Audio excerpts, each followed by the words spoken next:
menit ya? 2 menit. Bismillahirrahmanirrahim. Bismillahirrahmanirrahim. Assalamualaikum warahmatullahi wabarakatuh. Waalaikumsalam. Bismillahirrahmanirrahim. Alhamdulillahirabbil alamin wassalatu wassalamu ala asrofil anbiya'i wal mursalin wa ala alihi washabbihi barik wasallim amma ba'du. Dari buku yang saya baca, ya ini 20 sebab pria, saya menyimpulkan di salah satunya ialah sebab-sebab pria itu menunjukkan atau menampakkan amalan kita. Sebagian orang kadang menampakkan amal-amalnya untuk dilihat oleh manusia. Yang lebih baik itu seharusnya kita merahasiakan amalan-amalan tersebut dari pandangan manusia. Kita melakukan amalan-amalan tersebut karena ikhlas, karena Allah Ta'ala, jangan karena ingin dilihat oleh manusia. Ada ulama yang mengatakan kalau kita takut mengerjakan amalan karena manusia itu termasuk riya. Kalau kita mengerjakan amalan karena manusia itu termasuk syirik. Maka dari itu jauhilah riya. Ya. Mungkin cukup dari saya, kurang lebihnya mohon maaf. Lanjut selanjutnya. Bismillahirrahmanirrahim. Allahumma sholli ala sayyidina Muhammad wa ala sayyidina Muhammad. Baiklah, buku yang akan saya simpulkan yaitu yang berjudul Selamat Sampai di Surganya Allah, yang dikarang oleh Mansur Abdul Hakim, yang judul aslinya adalah 150 kisah linisa wal rajulin, yaitu 150 kisah tentang wanita laki-laki dan perempuan bin nasyari ilal jannah. Dan di dalam buku itu menjelaskan bahwa ada 10 orang yang dijamin Allah untuk masuk surga, yaitu yang pertama Abu Bakar, Utsman bin Affan, Ali bin Abi Thalib, Abu Bakar As-Siddiq, Sa'ad bin Waqqas, Zaid bin Tal'ah bin Abu Ubaidillah, Abdurrahman bin Auf, dan seterusnya. Dan untuk perempuan ada 4 orang yang Allah jamin untuk masuk surga, itu yang pertama Maryam, yang kedua Khadijah, yang ketiga Fatimah, dan yang terakhir adalah istrinya Fir'aun, yaitu yang pertama Aisyah. Yang saya dapat simpulkan dalam kitab tersebut ialah innallaha yanzuru ila ajsamikum wa wajhikum falyanzuru ila qulubikum wa a'malikum. Sungguhnya Allah itu tidak melihat dari wajah glowing antum atau badan kekar antum, tapi sungguhnya Allah itu melihat dari hati-hati kita dan amal-amal kita. Innal muttaqina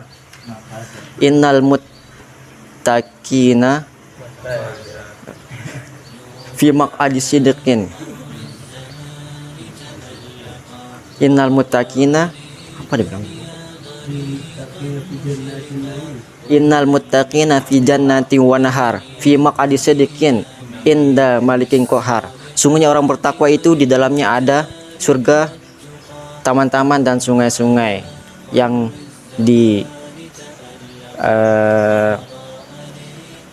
oleh Allah Subhanahu wa taala. Dan yang terakhir fi hinna khairatun hisan. Sungguhnya di dalam surga itu ada bidadari yang jelita dan yang baik.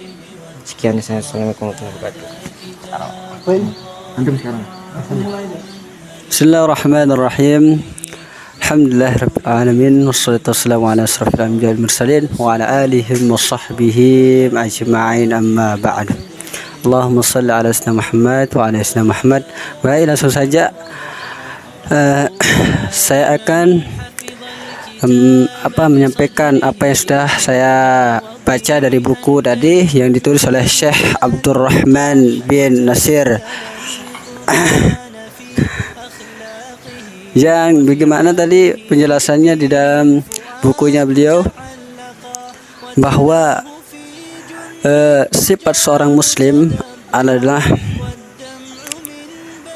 ketika seorang muslim itu tidak mempunyai keimanan atau amanah, maka dia tidak sempurna imannya. Karena Nabi sallallahu alaihi wasallam bersabda, la imana liman la amanatahu. Tidak sempurna seseorang apabila dia tidak mempunyai amanah di dalamnya. Oleh karena itu, di dalam hadis ini menjelaskan bahwa ketika kita sebagai seorang Islam atau seorang Muslim, apabila kita tidak mempunyai keamanahan yang sudah diperintahkan oleh siapapun itu, kemudian kita tidak menjalani dengan baik atau dengan benar, maka itu termasuk tidak sempurna keimanannya.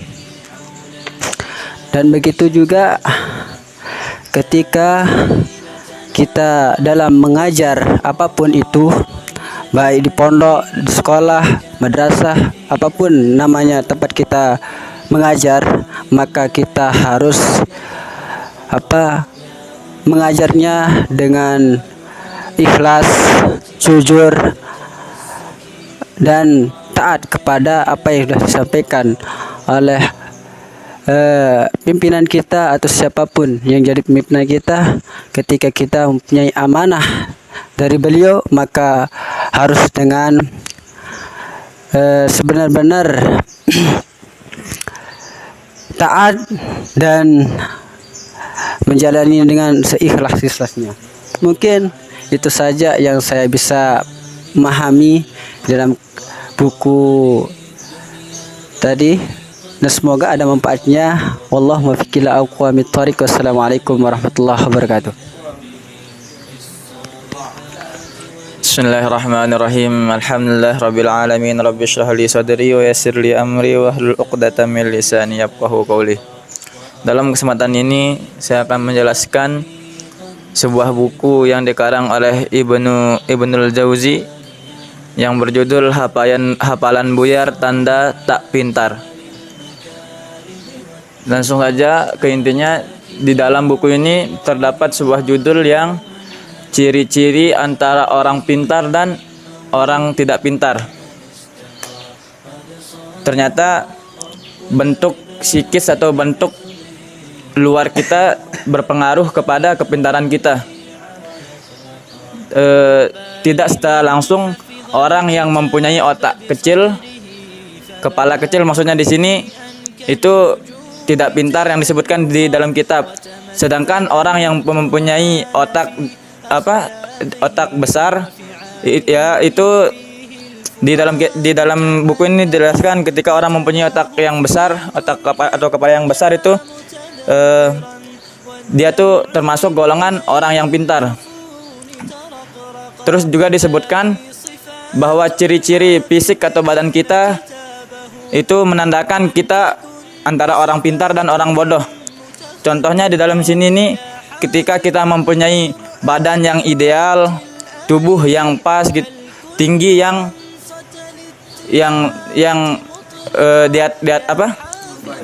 semampai yang kebanyakan orang gitu, itu menandakan kita orang pintar. Sedangkan di dalam kitab ini disebutkan juga ciri orang bodoh adalah ketika dia mempunyai fisik yang tidak sempurna, seperti jari tangannya pendek atau gemuk gitu, terus perutnya besar. Soalnya dalam kitab juga disebutkan al-bitanah yudhibnal patonah, kekenyangan atau banyak makan itu bisa menghilangkan kecerdasan. Jadi di sini juga disebutkan ketika seseorang itu mempunyai badan yang besar, perutnya gemuk, itu tanda-tanda orang yang sulit menghafal dan bodoh. Terus sentuhan juga berpengaruh di sini.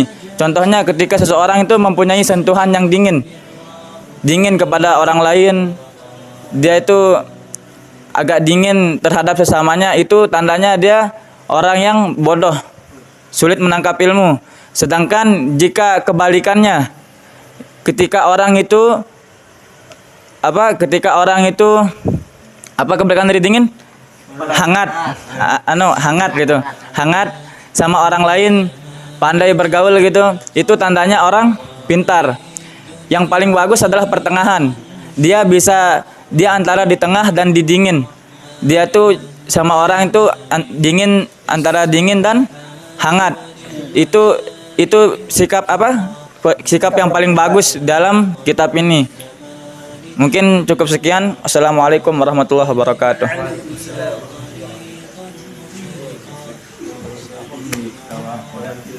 Assalamualaikum warahmatullahi wabarakatuh.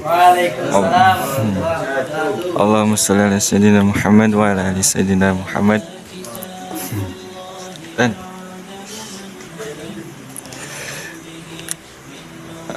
kesimpulan hasil dari buku yang saya baca, yaitu dari buku Pentingnya Iman dan Amal Saleh yang dikarang oleh Kiai Haji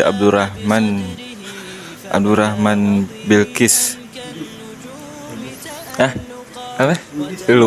Abdurrahman Lubis.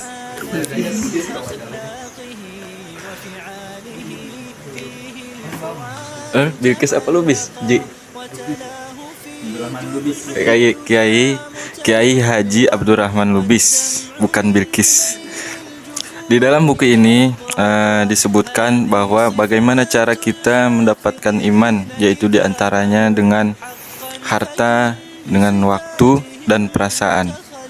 Ketika dengan harta, yaitu bisa seperti kita dengan bersedekah, berinfak, dan sebagainya. Maka hal tersebut bisa menghasilkan iman untuk kita sendiri. Dan yang selanjutnya yaitu waktu, yaitu kita memanfaatkan waktu dengan beribadah kepada Allah Subhanahu wa taala, membaca Quran, melaksanakan ibadah-ibadah yang lainnya, sholat dan sebagainya. Yang selanjutnya yaitu dengan perasaan, yaitu mengontrol perasaan kita, baik itu emosi atau sebagainya, seperti sabar dalam menghadapi ujian kehidupan yang pada ini. 3 aspek tersebut yaitu dapat menghasilkan keimanan pada kita, yaitu tentunya keimanan yang kuat kepada Allah Subhanahu wa taala. Dan yang selanjutnya yaitu di dalam buku ini disebutkan juga cara mendapatkan keimanan yang kuat, yaitu dengan meyakini kebesaran dan kekuasaan Allah Subhanahu wa taala. Contohnya di dalam buku ini dicontohkan yaitu Nabi Ibrahim yang dibakar 40 hari. Ya, dengan api yang sangat besar dengan jangka waktu 40 hari. Dengan keimanan yang kuat, Nabi Ibrahim yakin akan adanya pertolongan Allah Subhanahu wa taala, dan yang akhirnya Allah pun membantunya dan menyelamatkannya dari kobaran api tersebut. Mungkin itu saja yang dapat saya simpulkan. Assalamualaikum warahmatullahi wabarakatuh.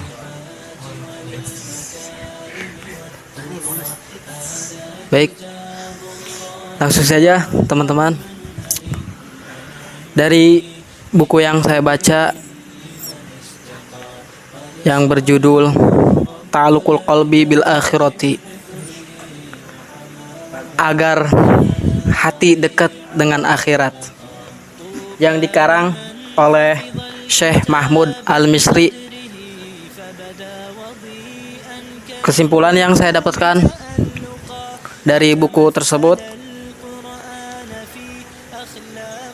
memerintahkan atau mengajak teman-teman semuanya, umat muslim wal muslimat, untuk beribadah kepada Allah Subhanahu wa taala, bahwa dunia hanyalah titipan, hanyalah tempat untuk berjuang, tempat untuk beribadah. Dan alhamdulillah kita hari ini diberi kesempatan sehat jasmani sareng rohani untuk beribadah kepada Allah Subhanahu wa taala.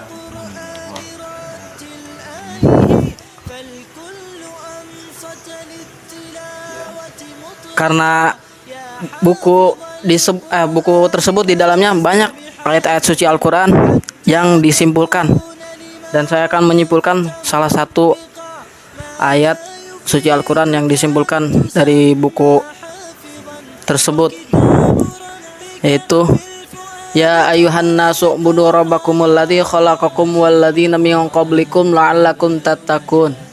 Wahai manusia, sembahlah Tuhanmu dan bertakwalah kepadanya.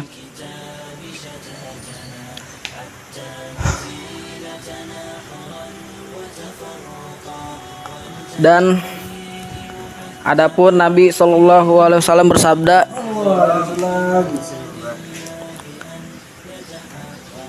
yang paling berharga dari kalian adalah satu, hati yang selalu bersyukur. Yang kedua,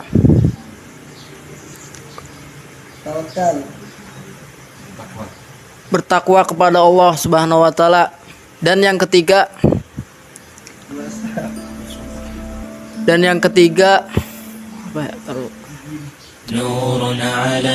mempunyai seorang istri muslimah untuk menjaga keimanan kita dan membimbingnya.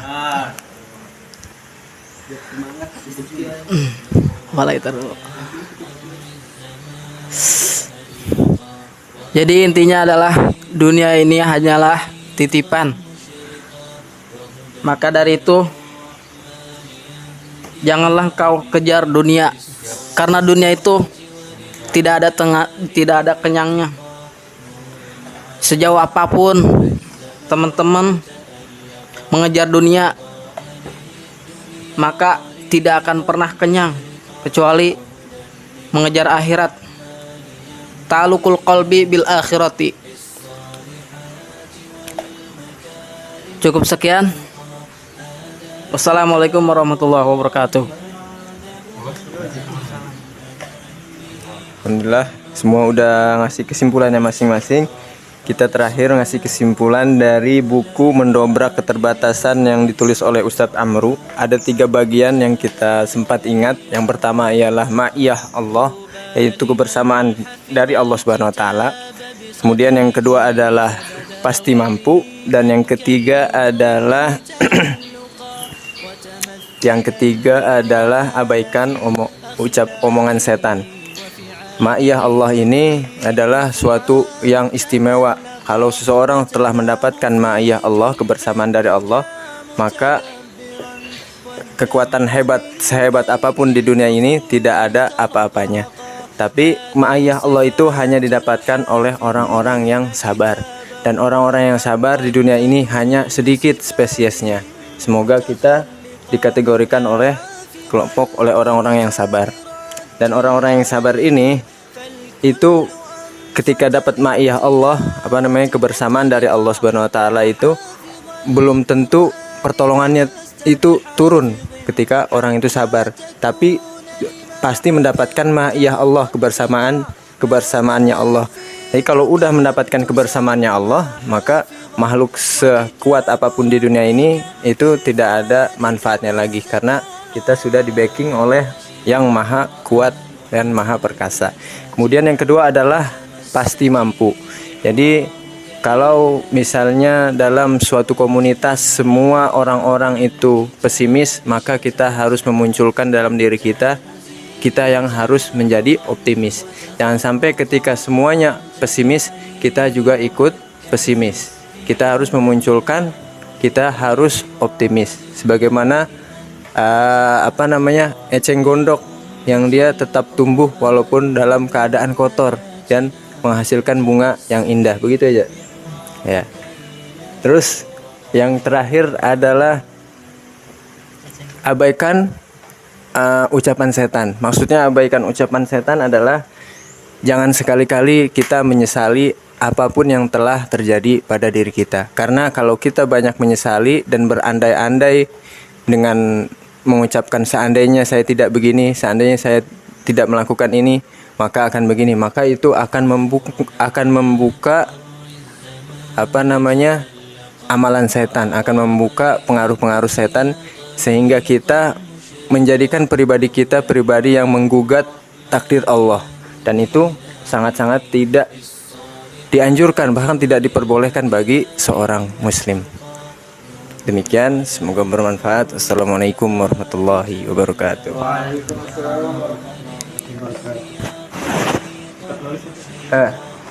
Yes,